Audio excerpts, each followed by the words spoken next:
Сәлем балақай.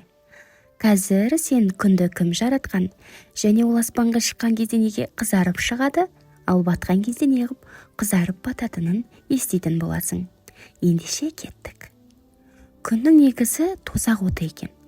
Алла тағала оны жаратқан соң күнге аспанға шық деп бұйырады.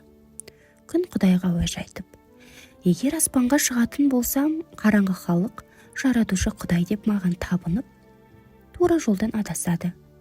Маған құрбандық шалып, жалынып жалбарынатын болады. Сондықтан бұл әміріңді орындай алмаймын, дейді. Алла тағала күнге қаһарланып: әй күн, мен бәрін білуші ұлық Алла емеспін бе?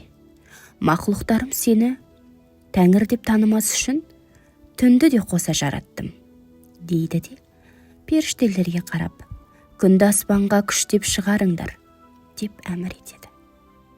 365 періште күнді темір шынжырмен байлап аспанға сүйреп шығарады. Күн періштелердің еріксіз жұлқылауларына ашуланып, қызарып кетеді. Күннің шығыстан қызарып шығуы содан екен. Күн аспанда жарқырап шыққанда, өзінің тіршілік атаулыға нәр беріп тұрғанына масаттанып, көкжиекке батуды ұмытып кетеді екен. Сол кезде періштелер оны қайтадан шынжырмен тартып түсіреді. Күн бұлқан талқан болып, қызарып, бөртіп барып батады екен.